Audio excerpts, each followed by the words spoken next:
Hello, Anthony. Welcome to the podcast. Hey there, Brett. Thank you very much for having me on board. It's great to have you. Appreciate you taking the time. As we were talking offline, you had me at the title of your book, Run Frictionless, but we'll get into that in a second. Like I said, I was super thrilled to have you on the program because we don't talk to a lot of folks about the sales process, and we talk about revenue growth, but most people don't have a plan or a system for it. So definitely want to dig into that today. But before we go too deep, maybe share with the audience what you're working on today, who you're working with, and then we can get into it. Yeah, thank you, Brett. Well, what's been occupying my time for the last fortnight is creating a playbook. In fact, we just released our playbook today. So the book Run Frictionless, which you've read, Brett, is more like on a conceptual level, just to explain the theory and the framework. And what we're really focusing on now is helping folks DIY the execution. And so the playbook's been very instrumental. It's been in the making now for a while, because what we've been doing is been watching how our customers use our playbooks during a service we have called a friction tune-up, where we get on like very much like we're doing now, 1 hour session. We do some design thinking, and we use a playbook as a means to describe the kinds of changes we want to make in their business using the 4 Qs. So we've kind of culminated all that learning and tried to create a playbook where hopefully more people can DIY the 4 Qs. Yeah, it's interesting. We can get into the number of DIY versus folks that need help. I mean, I love the concept of DIY, but I think most people need that help, right? That facilitator, the teacher, if you will, to get it. So, I do want to get into the book, and the playbook sounds like it's, going to be super interesting as well. So maybe to kick us off, why'd you write the book? I mean, I think I have an idea, but I'd love to hear from you. What kind of led you down the path to write it? Well, when I sold my second startup, I've done 2 startups myself, so I know the pain and the misery and the fortune that goes with it. But after that, I started to spend the last sort of 4 or 5 years just building sales systems. So I'm one of those guys that just goes into a company and builds the process from the ground up, from A to Z. And the challenge that you have when you're trying to introduce a process is that a lot of the times people don't understand the concepts. They don't understand what you're bringing. And it takes like 30 days just to teach people the basic concepts before you even really get started. And sometimes they only give you 3 months to show results, right? Right. Especially in So sales, that can be really difficult. It takes some time. Yeah. Yeah, you lose 30% of your time trying to explain the concepts and going around in circles with the thought. So I think it was 2014, 15. I said, right, I'm going to sit down and I'm going to put my mind down into paper form so that I can give this to a customer before I begin that consultation work and say, hey, please read this. It doesn't take very long. It's pretty simple to read. Read it first. And then if you like the content and you agree with the direction, then call me and let's work together. Yeah, it makes sense. And you're so right. I mean, even working between startups, enterprise companies, just getting 2 departments to speak the same language is really hard. And so if you're introducing a third, vocabulary to it. And so when you started setting that out ahead of time, were you working with, was this back with the startups and founders, or were you working with different groups, or who was your target when you first started looking at this?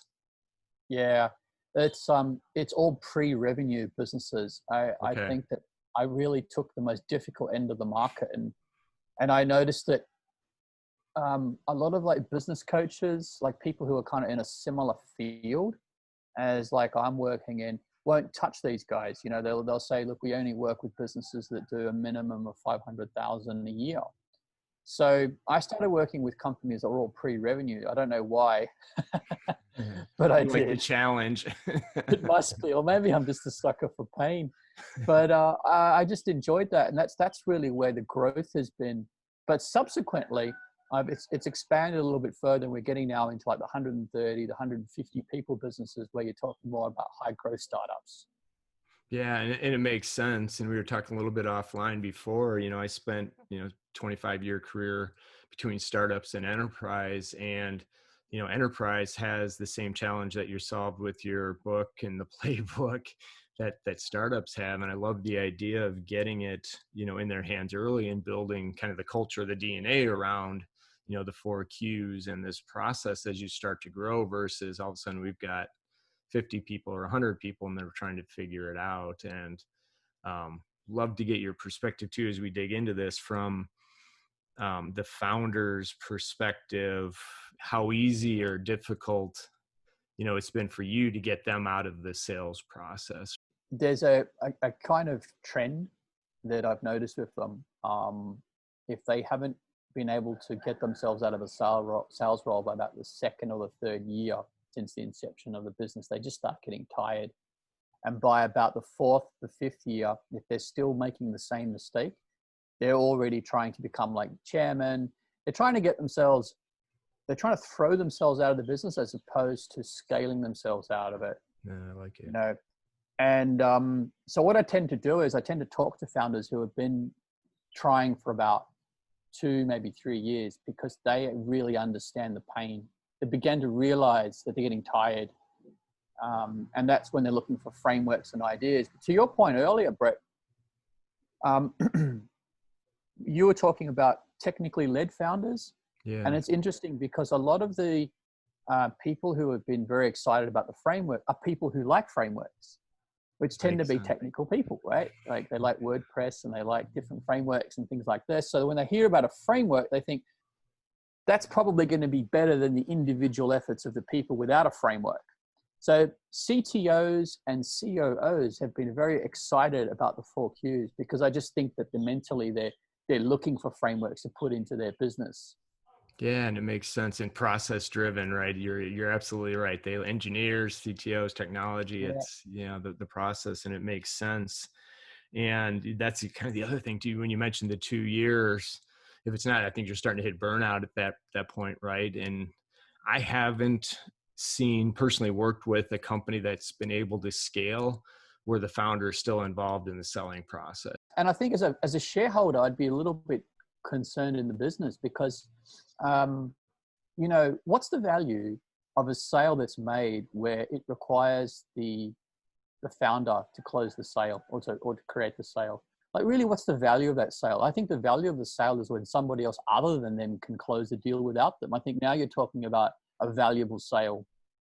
Yeah, 100% agree with you on that. And it gets harder, right? Because the founder and they're very passionate about their product, and it's just through pure excitement and enthusiasm they can get some sales. But how do you translate to the first guy you're bringing on, or gal or woman, to help sales? They're not going to have that same passion for your product. Hopefully they see the value of the product, but I think that's really where the value of your system comes into place. Maybe that's a good segue into, and again, we don't have to go super deep, so people will actually go out and buy your book and then find the playbook and reach out to you for help. But I think it would be a really good exercise to kind of go through the 4Qs. I may have a few follow-up questions that I've been saving since I read the book. Let's get into at least the core concepts of the book. Yeah, sure. So the 4Qs is a decision-making framework, and it's designed to help sales teams or the founder of the organization scale their organization, their business. And 4Qs because there are indeed 4 quadrants. So the first quadrant is really primarily focused on customer profiles, who we serve. Second quadrant is really looking at the product, what we serve, the quadrant 1. Quadrant 3 you raised earlier, which is interesting, which is who we are, which is a much deeper question. And then the last quadrant is how we serve. So this is more about the interactions or the experience of actually dealing with the organization. How does it feel like to become a customer of your business? Yeah, and that's where I go back to Ty and love the title of Frictionless. All right, hopefully their interactions with you is frictionless. They get through, clean, smooth. They have a great experience. And it's interesting when you're talking about the pre-revenue, and if you're looking at quadrant 1, who's our customer profile, that's got to be an interesting conversation or exercise. And is it more because you can't really talk to the customers per se. I guess you can talk to the people who you're think serving. Can maybe give us an idea of how you tee that up, or how you walk through quadrant run to help them make sure they're aligned with the right customers. Yeah. So it really is a series of tests. And I think one of my greatest criticisms of startups is when one of their challenges, if you may, is to get a quadrant 1, quadrant 2 fit. You want to be able to look at the features, the limitations, and the workarounds in quadrant 2, and find the customer who you ought to be serving in quadrant 1. So in a sense, what you've got, imagine, Brett, you've got like a stick, and you're trying to fit this piece of timber into a piece of furniture, right? You can spend all your time in quadrant 2 building product and shaving that end of that piece of wood, only to discover later that the other end doesn't fit anyway. So you can waste millions of dollars in your shareholders' money burning it away in quadrant 2, when in actual fact, a lot more work could have be done by the salespeople. So here's a really simple way that they can start making headway into quadrant 1. And that is, one really simple practice would be, from every sales call, every sales interaction that the salespeople make, they have to bring away one piece of intelligence to help make the next sale easier. Oh, I like right? that. Yeah, I think that's a fantastic. And it's like kind of the customer service calls, right, with dispositions, right? So this is why they called, and here's it. So you get a better idea of who's calling in about one, because if you just ask the salesperson afterwards, well, why don't people buy? The price is too high. Maybe you might be right, but there's probably I love that idea of putting some research in behind and learning from everything, right? You're putting in the time, you're not scaling yet. You might as well take advantage of every one of those calls that you're making. And the other interesting thing that I've heard you talk about, or was in the book, was selling tomorrow, which I think, would that fit into quadrant 2, not into quadrant 3 yet? It's just around the product and don't sell what you don't have. Maybe Right. get Yes. into that a little bit. I thought that was really interesting. You've been told, because a lot of salespeople will say yes, yes, yes to everything, Yeah. because they don't spend enough time in quadrant 2 reading the fact sheets and thinking about the limitations, and then trying to say to myself, okay, well, if I understand these limitations of the product today, who is the best match in quadrant 1, for it? Instead, what they'll do is that they'll try to future sell the product and just say, well, it can be done. Yes, yes, yes. Only to create a moving target. Right. Where then what happens in quadrant 2 now is that the customer will wake up during the onboarding process, or at some point, well, after the transaction, they'll say, look, you sold me on this. You told me that this would be here. It's not. So guess what? This is now conditional. The sale is conditional to this feature. I won't pay. I'll just wait. You take as long as you need. And I won't buy it until you build the feature. Yeah, and especially when you're smaller and growing, that's almost impossible to overcome, or it just creates so many other barriers, because then you got the product team trying to figure out which one's the most important so I can close that sale. And I know I tie it back to enterprise sometime, but this is where I think smaller companies and startups have the advantage, because they can build some of the biggest failures of larger organizations. I've been with companies where marketing will position one way, sales will sell it this way. You try to onboard them with features that sales promise that they don't have, so they're already dissatisfied by the time they even get to the customer success team. And don't even get me started that the customer thought they dealt with 4 different organizations or companies as they went through that process. But that just really resonated with when we talk about that said, hey, this is where we're at now. Let's find the customers that this makes sense for. They can grow with us, but here's how we're going to solve this problem today. And if it's not for them, then that's not maybe the right Q1 customer, right? Yeah, exactly. Or what you could be doing is that at least you're making them aware of the limitation, anticipating, and then you know that they're going to hit this limitation, right? It's like when they come back to you and they'll say, oh, come on, my business. You knew I was going to need this. You didn't tell me you didn't have it, right? And that makes a lot of sense. I may circle back to something in quadrant 2, but quadrant 3 to me was the most fascinating, probably the one we could have almost done a full episode just on Q3, the who we are. So maybe for the audience, just give us your perspective and take on what Q3 is, and maybe we can dig in a little bit, because I think if you can get this right, it's going to help really. You can make some mistakes in Q1, Q2, and Q4 if you get Q3 right, which probably no one's ever 100% right, but I think striving for. So I'll kick it back to you to kind of give us your perspective on that. That's very perceptive, Brett. There is no, one of my grievances with frameworks, and I researched a lot of them before I wrote the 4Qs, was they would stick you into a fixed starting position. You know, they say you have to begin at this point. But one of the cute things about the 4Qs is you don't have to begin your journey in quadrant 1. You can move sequentially, but a lot of people like to begin, say, in quadrant 3. And I've had a lot of more like CX, DX people that actually want to begin their journey in quadrant 4, right? Yeah. So it's good that you're thinking about quadrant 3, because I tell you what, if I was to redo Run Frictionless as a business, and we operate on the 4Qs, so we use the 4Qs product in our own company. But if I were to redo it again, I think that I would spend less time getting a quadrant 1, quadrant 2 fit at the beginning of our journey. And I would have gone for a quadrant 1, quadrant 3 fit first. Yeah, I think it makes a lot of sense. And to give the viewers an understanding of why, like, okay, what is quadrant 3? Well, who we are. There's essentially 2 levels to it. One is the identity of the organization. So it's about how you can consistently brand yourselves through every touch point which occurs in quadrant 4. So that's just the first kind of cursive level. But the deeper, more sinister level is the shared belief, and whether you ever strike a shared belief with quadrant 1. Because what we found was in our research was, yes, it's true that customers make rational buying decisions between quadrants 1 and 2. They look at the features, the limitations, and the workarounds, and then they try to compare that with other vendors to make the most informed buying decision.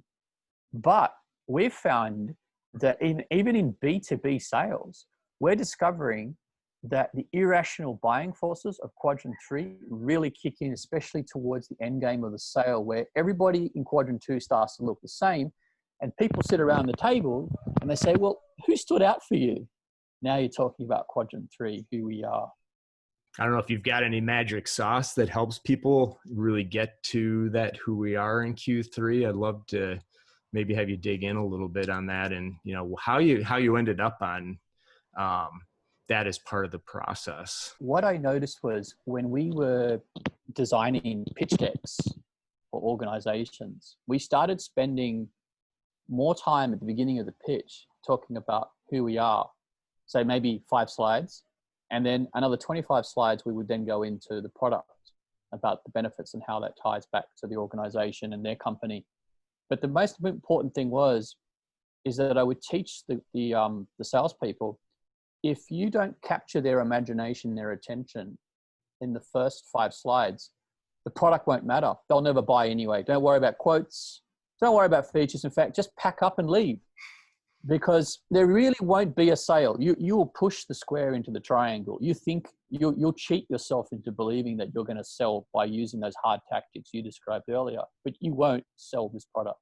You want to get to that quadrant 1, quadrant 3 fit as early as possible. So one of the things that you can do is building qualifying questions right back in the early game, where you may ask like 1 or 2 questions which seem irrelevant to the customer, but actually are testing whether or not they believe.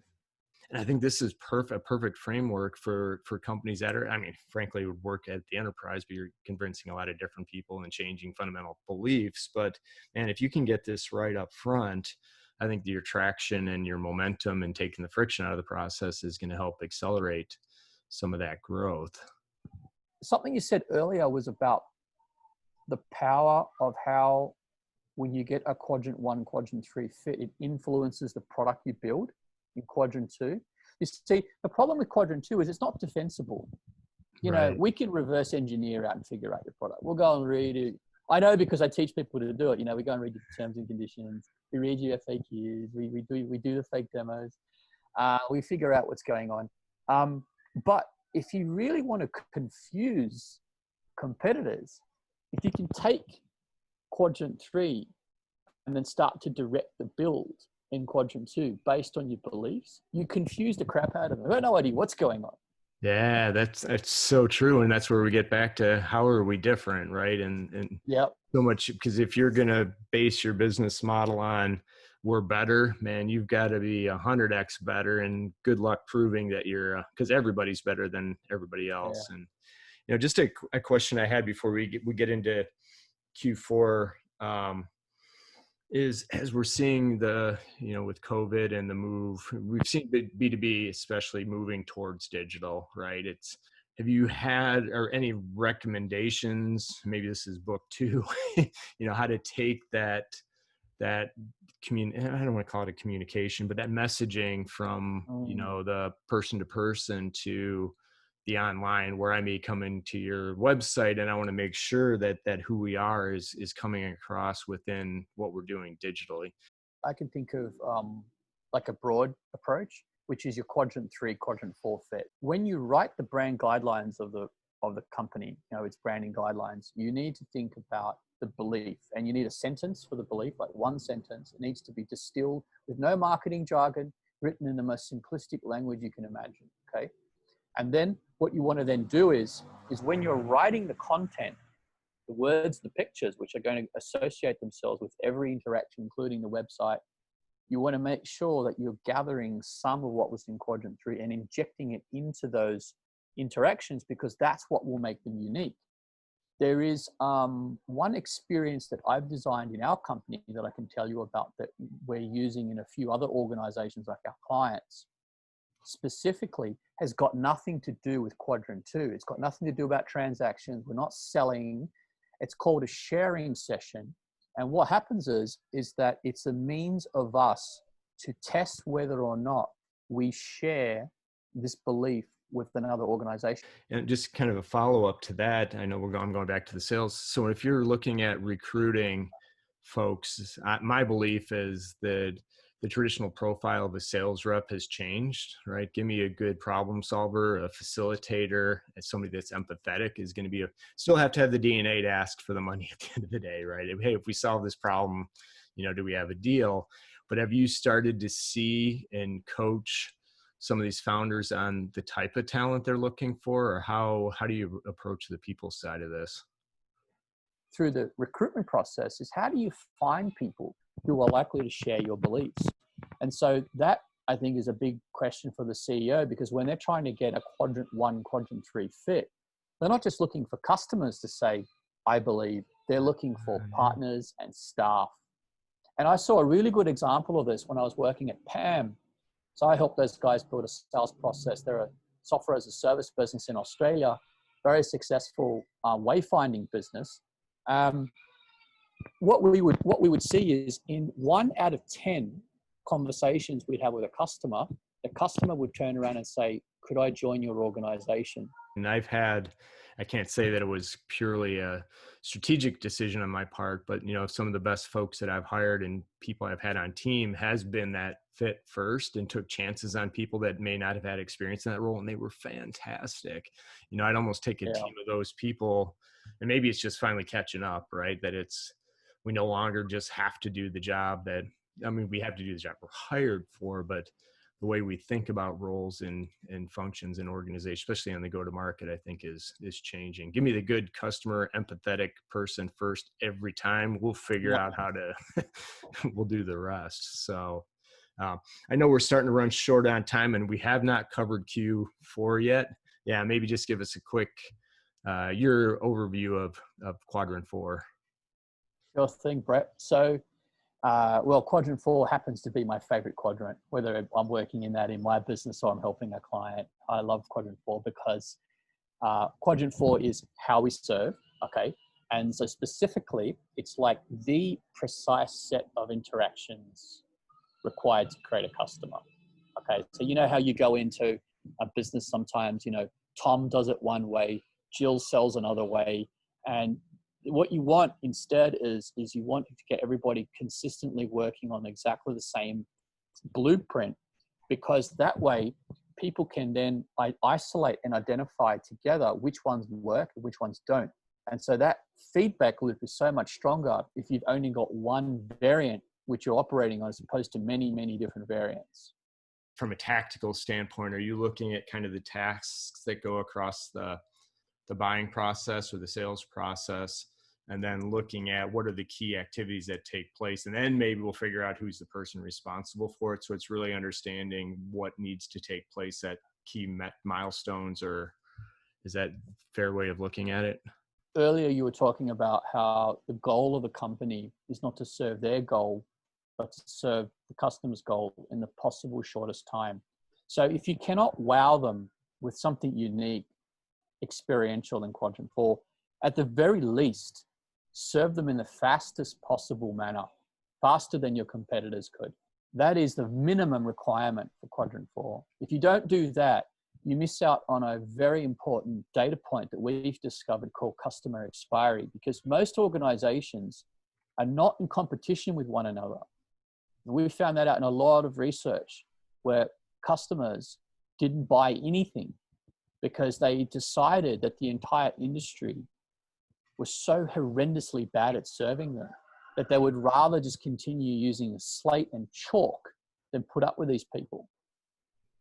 Yeah, it's fascinating and so true, right? The do nothing is sometimes the biggest competition that you have. So yeah, I think that's a mistake a lot of companies make, is they don't look at, they think here's my two competitors. This is where we're different and we're better, but they didn't address doing nothing, right? And how your outcome is better. And I had actually not heard of expiry before. So thank you for the clarity. I mean, it makes sense when you explain it.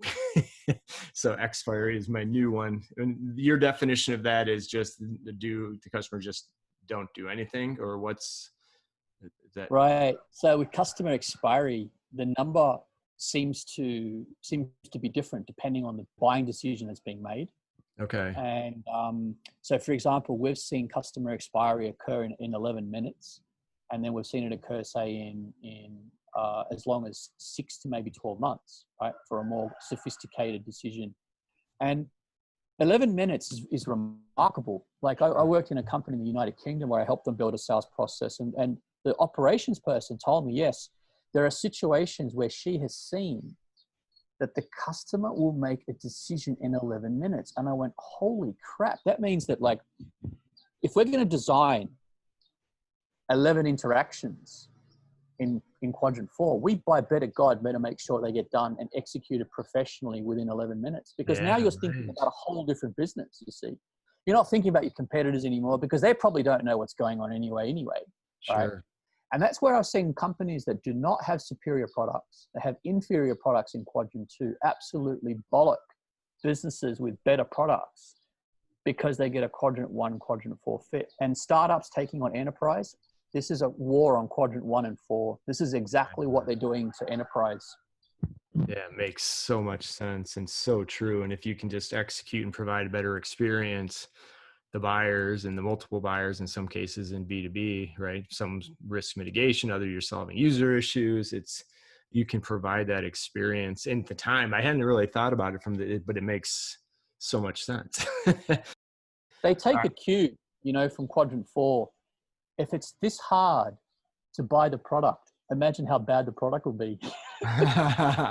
That's so true.